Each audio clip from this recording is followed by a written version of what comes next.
Di balik kilau peradaban manusia tersembunyi kisah-kisah kelam tentang kota-kota yang pernah berjaya, namun kini tinggal puing. 5 nama terukir dalam sejarah bukan karena kejayaannya, melainkan karena kehancurannya yang spektakuler. Kota-kota ini, yang konon dikutuk oleh Sang Pencipta, menjadi pengingat abadi akan batas antara kehendak manusia dan murka ilahi. Dari debu dan abu, kisah mereka berbisik, memperingatkan generasi mendatang tentang harga yang harus dibayar atas pembangkangan dan dosa. Mari kita telusuri jejak kota terkutuk ini, yang nasibnya telah diputuskan oleh tangan Tuhan sendiri. 1. Pompei. Pompei adalah sebuah kota kuno yang terletak di wilayah Campania, Italia. Kota ini memiliki sejarah panjang yang dimulai jauh sebelum kehancurannya secara tragis pada tahun 79 Masehi. Pompei telah berdiri sejak abad ke-7 sebelum Masehi oleh suku Ossi. Awalnya, Pompei merupakan sebuah pemukiman kecil yang kemudian berkembang menjadi kota pelabuhan penting di wilayah Napoli. Pompei pun berkembang menjadi kota yang besar pada masanya. Kota ini juga dikenal yang jauh lebih subur daripada tempat lain, karena Pompei terletak di kaki Gunung Vesuvius, sebuah gunung berapi purba yang merupakan satu-satunya gunung berapi aktif di Eropa. Para petani di kota ini banyak yang menanam anggur dan zaitun. Kesuburan tanah ini merupakan salah satu faktor utama yang mendorong pertumbuhan dan kemakmuran Pompei selama berabad-abad. Meskipun Gunung Vesuvius telah lama menjadi bagian dari lanskap kota Pompei, penduduk kota tampaknya tidak menyadari bahaya yang kelak akan ditimbulkannya. Gunung Vesuvius diketahui telah tidak aktif selama berabad-abad, dan pengetahuan vulkanologi pada masa itu masih sangat terbatas. Kota Pompei merupakan bagian dari wilayah kekuasaan Romawi kuno. Banyak dari masyarakatnya merupakan keturunan Romawi, dan di seluruh wilayah Kekaisaran Romawi kuno, praktik prostitusi memang dilegalkan. Namun Pompei menawarkan sesuatu yang lebih. Diperkirakan ada 35 rumah bordil yang tersebar di kota ini. Di Pompei ada beberapa lupanar, dengan yang paling terkenal disebut Lupanar Grande, yang merupakan satu-satunya rumah bordil besar yang ditemukan di sana. Kata lupanare sendiri berasal dari kata Latin lupa, yang berarti serigala betina, istilah yang juga digunakan untuk para pelacur pada zaman itu. Di dalam Lupanar Grande, ditemukan kamar-kamar kecil dengan lukisan erotis di dinding, yang kemungkinan besar digunakan sebagai semacam menu untuk layanan yang ditawarkan di sana. Rumah bordil ini memiliki 2 lantai. Lantai pertama diperuntukkan bagi kelas bawah, sedangkan lantai kedua digunakan oleh pelanggan kelas atas. Jumlah yang tergolong banyak mengingat Pompei hanya seluas 12 km² dengan populasi sekitar 11.000 orang. Untuk menuju rumah bordil, jalanan di Pompei diberi petunjuk arah berupa pahatan falus alat kelamin laki-laki, sebuah tanda untuk membantu orang asing yang mungkin mabuk berat atau tidak bisa berbicara bahasa lokal. Praktik prostitusi biasanya dilakukan oleh para budak yang memasang tarif sangat murah. Bahkan tarif di Pompei jauh lebih murah daripada di wilayah Kekaisaran Romawi lainnya. Dengan membayar setara harga seperempat gelas anggur, setiap laki-laki yang datang ke Pompei sudah bisa memesan pelacur. Pada salah satu dinding aula, ditemukan tulisan yang artinya, "Jika Anda mencari pelukan manis di kota ini, semua gadis di sini tersedia." Hubungan seksual yang diwajarkan tidak hanya terjadi antara laki-laki dan perempuan saja. Penemuan grafiti menunjukkan bahwa homoseksual dan pemerkosaan anak juga menjadi hal yang biasa di Pompei. Temuan inilah yang membuat Pompei dijuluki sebagai kota maksiat, terlepas dari arsitekturnya yang megah dan keberagaman karya seninya. Akhirnya, setelah kegiatan maksiat di kota ini semakin parah dan menjadi pemandangan yang lumrah, pada tanggal 24 Agustus 79 Masehi, sekitar tengah hari, terjadilah letusan mahadahsyat dari Gunung Vesuvius. Gunung ini mengeluarkan kolom erupsi yang luas dan tinggi hingga mencapai ketinggian 33 km. Abu vulkanik dan batu apung mulai berjatuhan di Pompei dan di daerah sekitarnya. Tebalnya erupsi menyebabkan kegelapan di siang hari dan membuat orang-orang kesulitan untuk bernapas, sehingga penduduk Pompei banyak yang tidak sanggup melarikan diri. Kemudian pada malam hari, letusan mencapai puncaknya. Serangkaian awan panas yang mematikan mulai menyapu kota dengan kecepatan tinggi dan membunuh siapapun di kota tersebut. Meskipun sulit untuk memastikan jumlah korban jiwa yang tepat, diperkirakan ada sekitar 2.000 orang yang tewas di kota Pompei, meskipun banyak juga yang berhasil melarikan diri pada tahap awal erupsi. Namun, mereka yang tertinggal atau terlambat melarikan diri menghadapi nasib yang sangat mengerikan.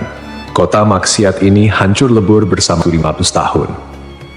Setelah sekian lama, Pompei ditemukan kembali pada abad ke-14 dan penggalian yang dilakukan mengungkapkan banyak artefak serta mumi-mumi yang terkubur di bawah abu vulkanik. Pompei kini menjadi simbol peringatan akan bahaya dari keangkuhan dan dosa manusia.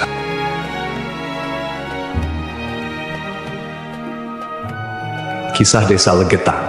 Pada suatu hari di Desa Legetang, warga melihat banyak binatang liar berkeliaran di sekitar jalan desa. Binatang-binatang ini, seperti monyet, kera, babi hutan, dan lainnya, bukan berasal dari daerah tersebut. Setelah diselidiki, ternyata hewan-hewan ini berasal dari Gunung Pengamun-Amun, yang berada agak jauh dari Desa Legetang. Kejadian ini membuat warga khawatir dan mereka bermusyawarah untuk menyikapinya. Mereka menyimpulkan bahwa turunnya hewan-hewan dari gunung adalah pertanda akan terjadinya musibah besar. Kepercayaan lokal yang menyatakan bahwa hewan bisa merasakan bencana sebelum terjadi mendorong warga Desa Legetang untuk bertindak cepat. Mereka memutuskan untuk kerja bakti membuat parit di lembah Gunung Pengamun-Amun sebagai upaya antisipasi bencana, khususnya longsor. Desa Legetang terletak di dataran tinggi Dieng, Kecamatan Batur, Kabupaten Banjarnegara, Jawa Tengah. Desa ini dikenal dengan tanahnya yang sangat subur, bahkan lebih subur dibandingkan desa-desa lainnya di sekitarnya. Sebagai contoh, jika semangka yang ditanam di desa lain hanya mencapai berat sekitar 6 kg, semangka yang ditanam di Legetang bisa mencapai 10 hingga 12 kg. Setelah parit selesai dibuat, kehidupan di desa kembali normal. Desa Legetang adalah desa yang makmur, hanya sedikit orang miskin di sana. Banyak saudagar kaya yang hidup mewah dan uang sering dihamburkan untuk hiburan. Setiap malam, mereka sering berjudi dan mengadakan berbagai hiburan yang tidak pantas, seperti kesenian lengger yang kadang berujung pada tindakan asusila. Kesenian ini yang hanya dilakukan di desa tersebut menjadi simbol betapa jauhnya masyarakat desa ini dari nilai-nilai agama dan moral. Setiap malam, penduduk Desa Legetang terlibat dalam berbagai bentuk kemaksiatan, termasuk perjudian, mabuk-mabukan, dan seks bebas. Mereka yang tidak terlibat dalam perilaku ini tampaknya membiarkannya, seolah-olah itu adalah hal yang wajar. Beberapa sumber melaporkan bahwa tingkat kemaksiatan di desa ini sangat tinggi, dengan beberapa laporan ekstrem seperti hubungan seksual antara anak dan ibu kandung. Desa Legetang mengalami hujan yang sangat lebat. Cuaca ekstrem ini disertai dengan petir yang menyambar-nyambar dan suara guntur yang menggelegar di langit yang gelap. Tiba-tiba, terdengar suara ledakan yang sangat keras yang dapat didengar hingga ke desa-desa di sekitarnya. Bukan paginya, setelah badai reda, penduduk desa-desa tetangga terkejut mendapati bahwa Desa Legetang telah tertimbun tanah dari puncak Gunung Pengamun-Amun. Tragedi ini menelan korban jiwa 351 orang, termasuk bayi dan balita. Hanya satu orang yang berhasil selamat, yaitu seorang pemuda bernama Suhuri yang sedang berada di luar desa saat kejadian. Secara logika, sulit untuk memahami bagaimana Desa Legetang bisa tertimpa longsoran dari puncak gunung yang jauh dan terpisah oleh lembah serta perkebunan. Penduduk desa telah membuat parit sebagai antisipasi terhadap longsor, tetapi bencana ini tampaknya melibatkan fenomena yang tidak bisa dijelaskan dengan mudah. Ada yang berpendapat bahwa kejadian ini adalah azab dari Allah, karena tidak dapat dipahami secara rasional. Ashabul Ras. Ashabul Ras adalah sebuah kaum yang hidup pada zaman dahulu. Kisah mereka disebutkan dalam Al-Quran sebagai salah satu kaum yang mendapat azab dari Allah Subhanahu wa Ta'ala. Nama Ashabul Ras secara harfiah berarti penghuni sumur atau pemilik sumur. Mereka tinggal di sebuah wilayah yang kini diperkirakan berada di antara Yamamah dan Hadramaut di Jazirah Arab. Kehidupan Ashabul Ras sangat bergantung pada sebuah sumur besar yang menjadi sumber air utama. Tidak hanya menjadi pusat kehidupan, tetapi juga menjadi simbol kemakmuran dan identitas kaum tersebut. Mereka membangun peradaban yang cukup maju di sekitar sumur ini dengan pertanian dan peternakan sebagai mata pencaharian utama. Namun, meskipun telah diberi nikmat berupa sumber air yang melimpah, Ashabul Ras justru menyalahgunakan anugerah tersebut.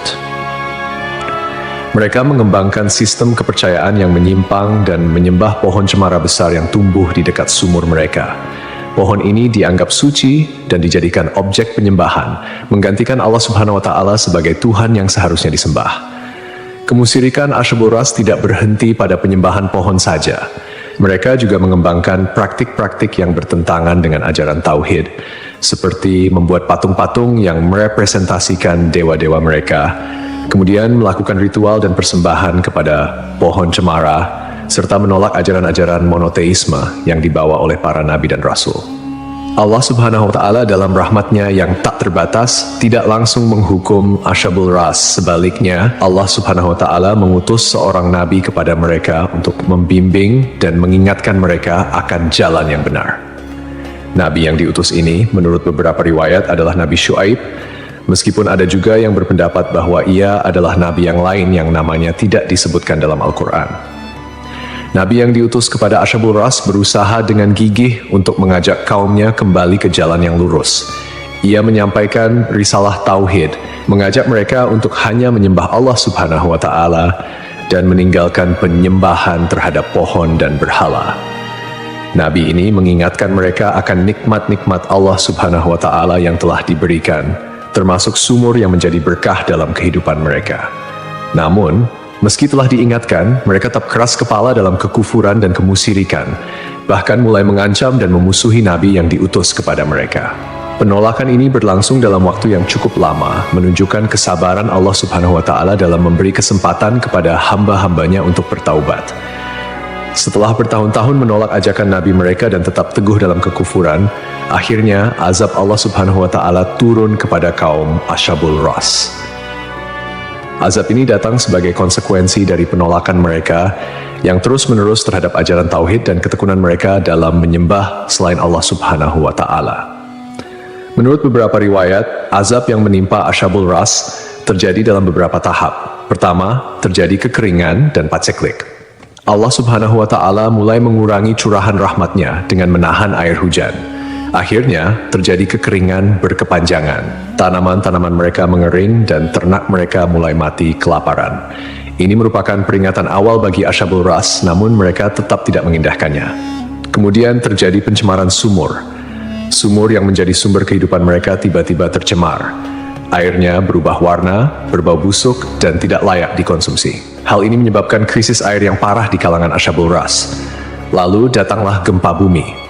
Sebuah gempa dahsyat mengguncang wilayah tempat tinggal Asyabul Ras. Gempa ini menghancurkan bangunan-bangunan dan infrastruktur yang telah mereka bangun selama bertahun-tahun. Akhirnya, mereka pun binasa, meninggalkan kisah yang menjadi peringatan bagi generasi-generasi setelahnya tentang konsekuensi dari menolak petunjuk ilahi dan hidup dalam kemusyrikan.